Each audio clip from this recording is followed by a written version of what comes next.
Testing. 1, 2, 3. Hello. It's like, where are my notes? I don't really have them on myself. All right. Hello. Hi, guys.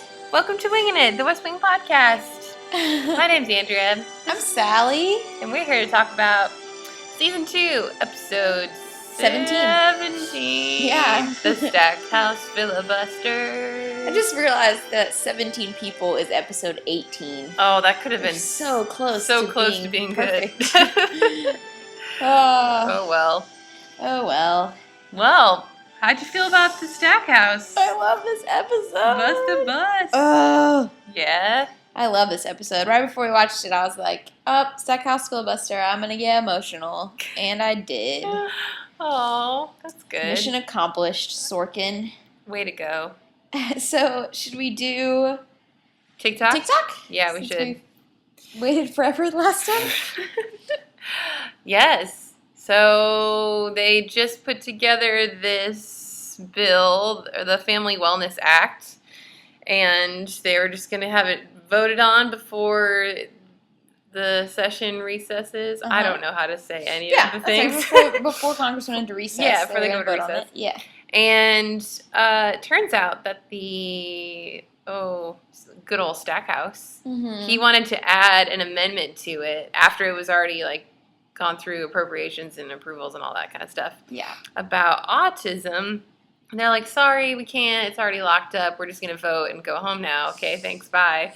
And apparently Stackhouse wanted to kind of make sure that didn't happen.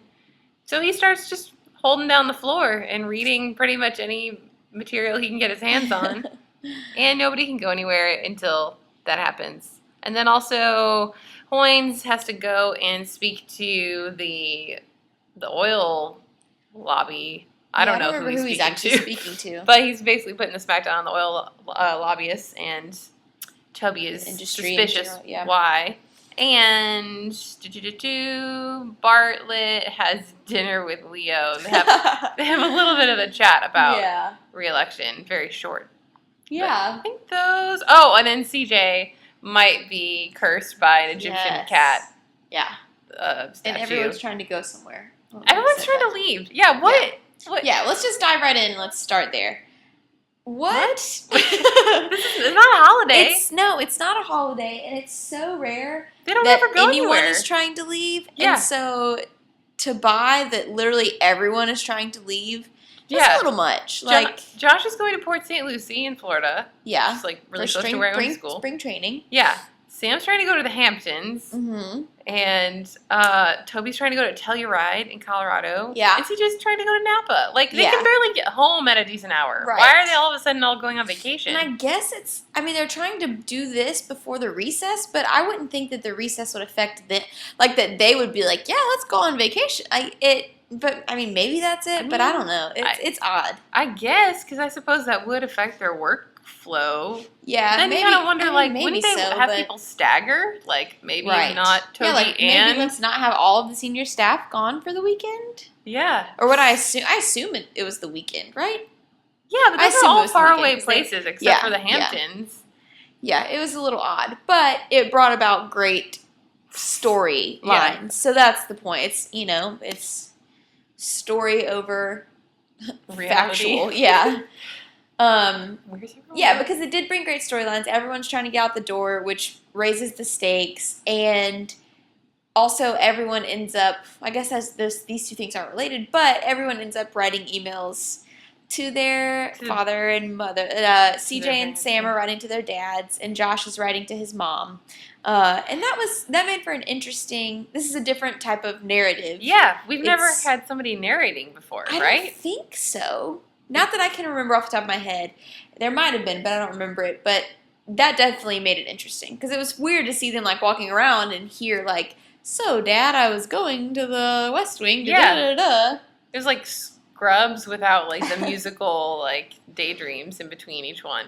And it jumped from person to person. So not only was it being narrated, but it was being narrated by multiple people. Yeah. It felt more like a movie. Yeah, it was definitely very interesting. I liked it. I wouldn't want it every episode, but I liked that they'll switch up how you tell stories. I mean, it's the same as when we have episodes with flashbacks, and which this one was, they were flashing back in this one as well, just not very far. Non-linear. So that was fun. What else is fun? The cat storyline. Oh, man. Is what I was about to bring up.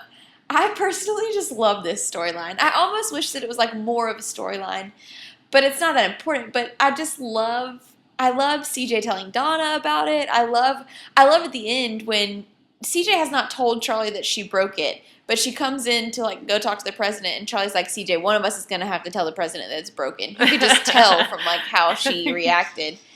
And that was pretty funny. And Charlie says, like, maybe don't mention the super glue to the president because she's trying to super glue it back together.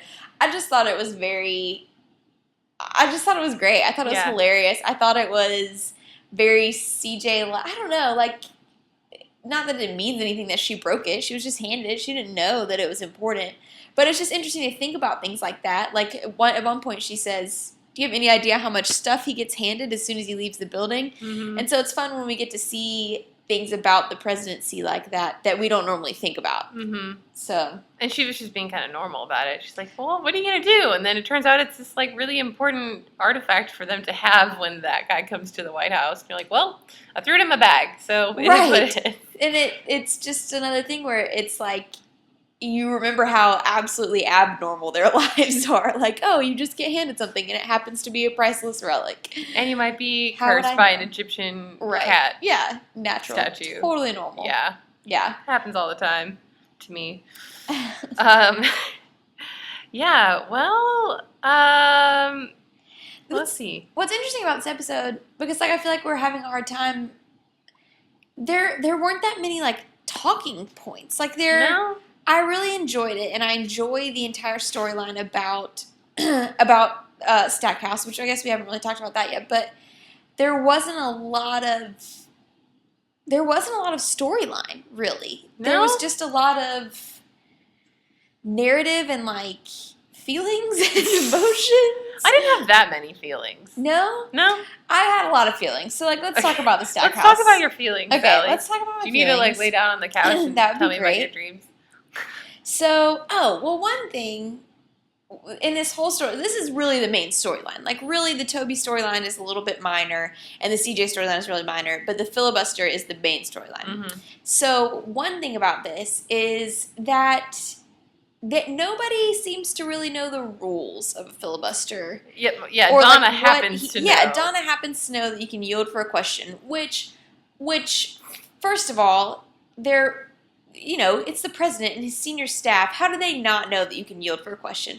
Second of all, have none of them seen Mr. Smith Goes to Washington? Oh, man. Like, just... I don't get, because that's how I knew you could yield for a question. Like, it's one of the best movies ever. Well, maybe not best movies ever, but I love Jimmy Stewart. Anyway, so I was really surprised that none of them knew that, and that they sort of played that scene that way, because it seems like Donna would have been like, oh, he can yield for a question, and that they would have been like, oh yeah, duh. Like, yeah, he can yield for a question. So that was interesting. But they also had a line where it was like, well, I hope he knows the rules too. Yeah. You're like, well, yeah, I hope he knows the rules. This is his job. Right. Because I get where they're saying, Bartlett's saying, I hope he trusts me. And then, like, somebody else said, like, I hope he doesn't think we're trying to screw him over. So that I would have understood. If they were like, hey, he might not yield because he might think we're trying to mess him up or do something weird. Mm-hmm. But he would have known that he could yield for a question and then sit down for a second. But my feelings, my emotions, when he says that he'll yield for the question, and then the other senator is like, my question's in 20, as soon as he says, my question's in 22 parts, so maybe you'll want to sit down. I'm just like, 22 parts. Yeah, because then Stackhouse would have to know that they were supporting him then. Like, he would have to realize at that point, like, oh, they're trying to help me out. And, like, that's just emotional for me. Also, when I just love that everyone's pulling for him then, once they find out about the autism. Everyone, they're on the phone trying to find senators to go in there.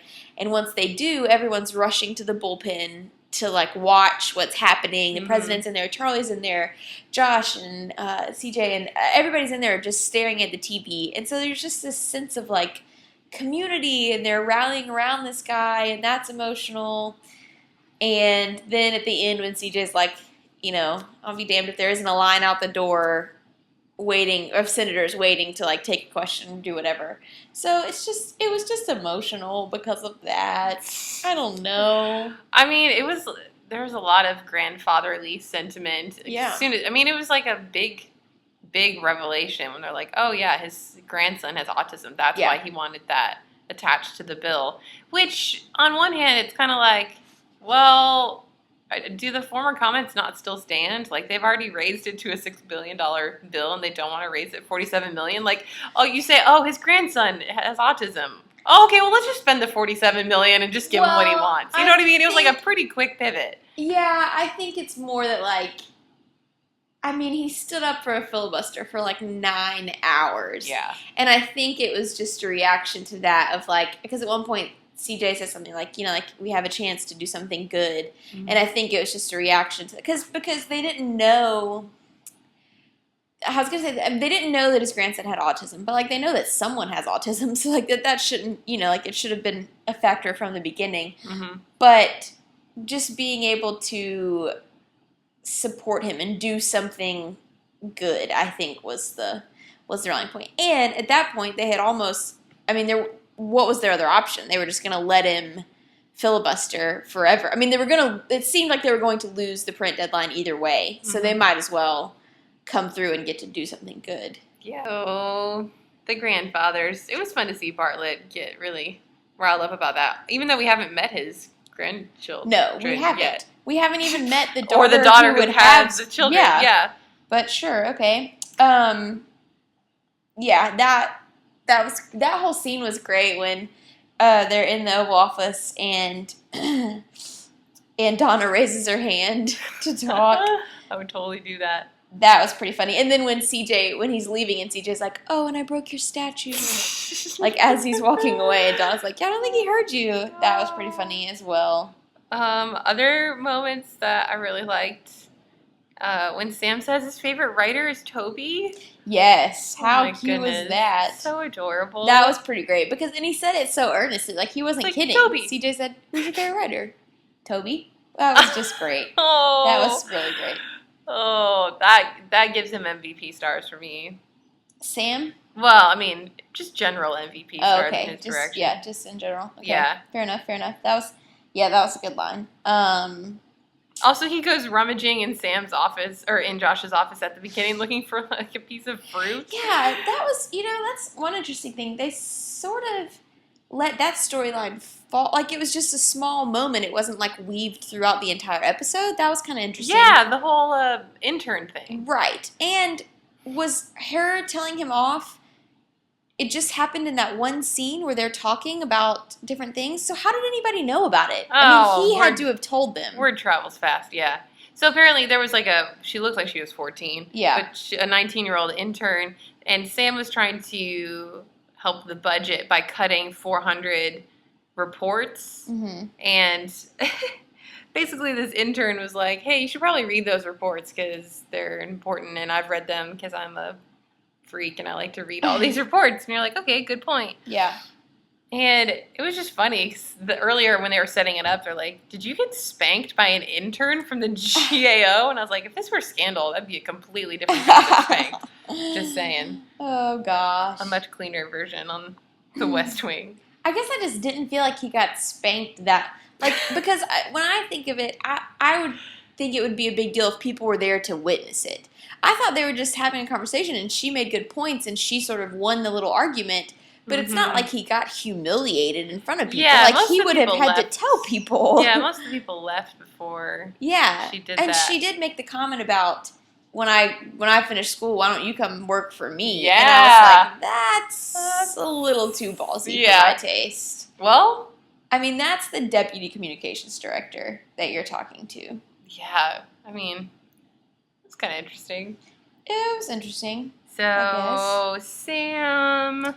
We could talk about Bartlett and Leo's dinner. I love that whole thing. Can we play some audio from that? Yeah. Yeah, it's enjoyable. No, she's up at the Manchester house. Very good, sir. No, it really sucks, but thanks. Yes, sir. Did you hear that? He said, very good, sir. Where do they learn that? Yeah, I'm sorry. Nothing. I'm sure that was moved for a reason. We're prepping for G8 with Barney, and we're going to Tel Aviv. I just feel like we don't talk anymore. Tel Aviv's the week after. What? See, you're not even listening. Ben, let me call you back. What's your problem? I'm just saying, we work all day, and then the day's over, and we go out to dinner, and you're still working.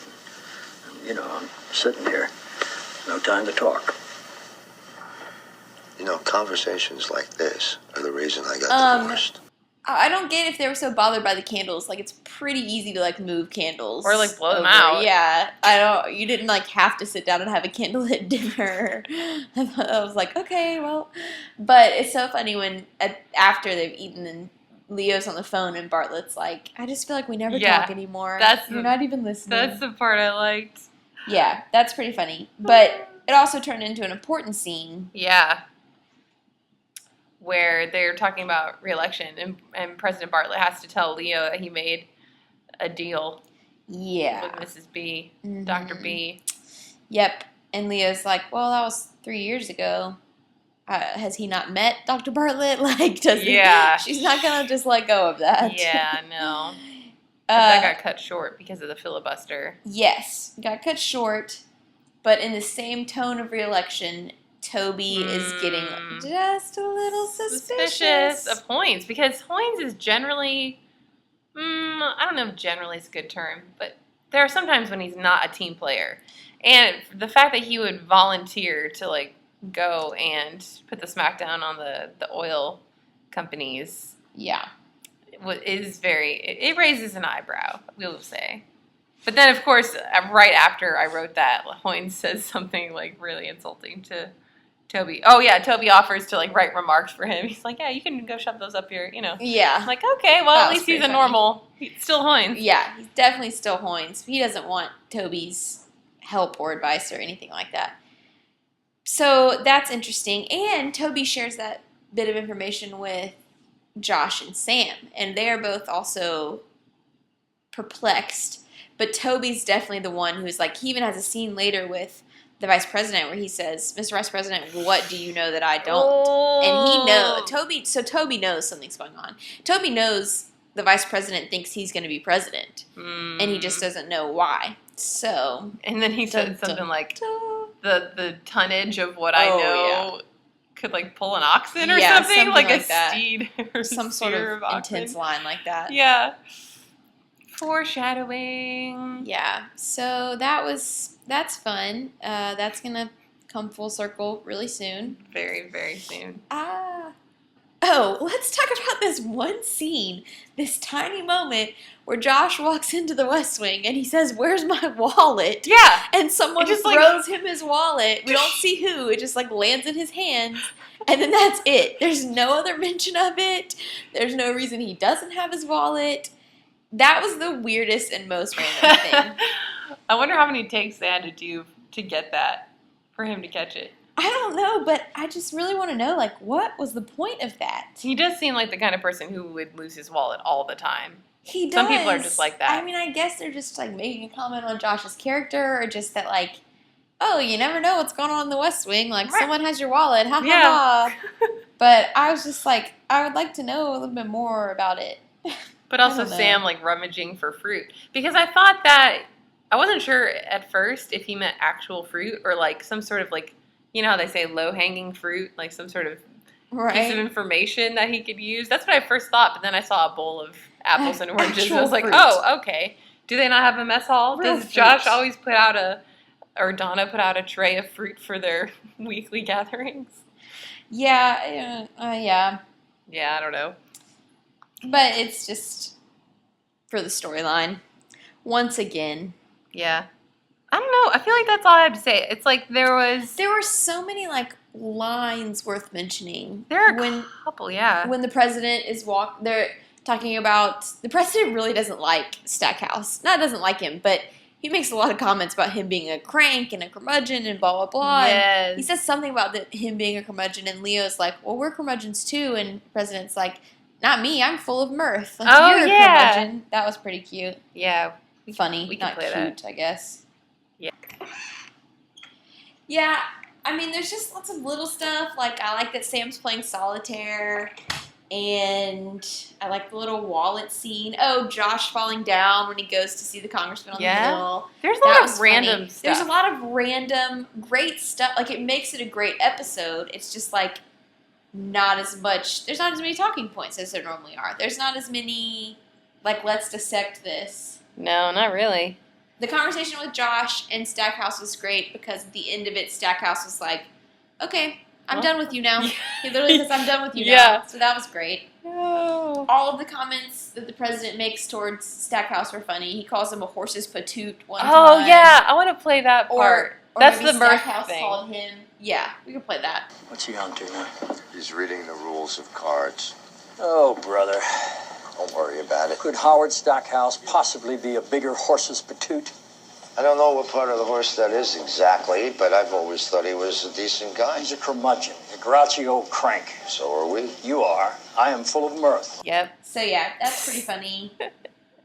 They're just a lot of... There's like a Tommy Hilfiger mention Yes, too. Sam's yeah. like talking about going to the Hamptons, and she's like, it's cold outside. And he said, like, we wear sweaters. It's a Tommy Hilfiger ad. Yeah, it's pretty funny that Sam's really self-aware about that. That, like, he and his family wearing sweaters, like, it's the classic. It is interesting to think about where they're all going on vacation. Yeah. You know, like, Josh is going to Florida. He's going to do a baseball thing. Yeah, he's And going then to spring training. That Toby's makes going sense. to Colorado. I don't remember why Toby was going somewhere. We don't know why. Oh, okay. But I mean, assuming he's just picking, I don't really see Toby in Colorado. I don't either. Outside? I don't see In nature? Toby doing... Yeah. I don't really see Toby, like, going on vacation in general. He doesn't seem like the kind of person who would be, like, impressed with traveling. You know what I mean? He would not be No. pleased with most traveling, Right. I think. So that's odd. And then Sam in CJ the Hamptons. CJ going to Napa. Yeah. But yeah. I can see him in the Interesting. Hamptons, but Oh, absolutely. He's a Hamptons kind of guy. such a ham. I did really like. We already talked about the fact that I really liked the narrative of it. That I really liked how the story was told. I thought it was interesting towards the end when they're all narrating and telling and reading their emails that they overlap. That they literally go from voice to voice and they're saying like the same sentences. And that was cool from a storytelling perspective.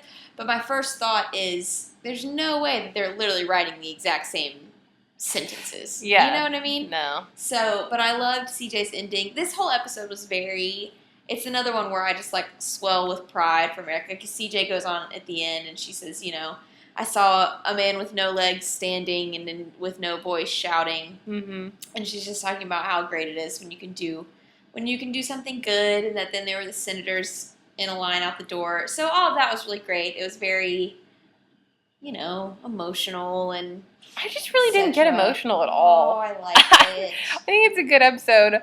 I just didn't get emotional. Aw. How long do you think you could stand and not lean for? Oh, if you like were 15 Stackhouse? minutes. Really? Yeah, like not long at all. I have a very low tolerance for pain or discomfort. I mean, I've waited in line for concerts. Have you? Yeah. Yeah. Like a long time. Yeah.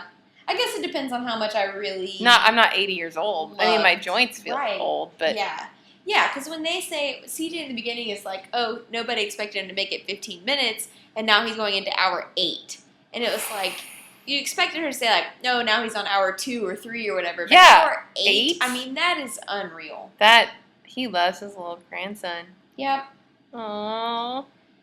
So, yeah, I mean, and again, there's just a lot of little things. Like, Josh has a comment about going pro once Yeah. he lands the bill. He's like, yeah, I think I'm going to go pro. My agent thinks I can go in the first round, da-da-da. Yeah. He CJ is a has pro. a comment about, she says something about the sisterhood, and then she's like, I saw you and you and you roll your eyes. That was a funny moment. There's just a ton of that type of stuff, which made it great, but... I really loved anytime we get to see Foodie Leo. So Yeah. apparently this like fancy French chef is coming to cook for President Bartlett, and he comes to invite Leo to dinner, and he's describing all the food that they're going to have. And I just remember from last time that Leo's like a foodie, and he was like knew exactly what the kind of foods were and how he made it, and I don't know. I just like seeing that side of him. Yeah, it's very interesting, and it's good that we see it again for consistency. It's not like this one episode where he's like, oh yeah, blah, blah, blah, blah, blah, and then we never talk about it again. He does have several foodie moments, so yeah, I agree. That was good. Oh man, there's so much coming.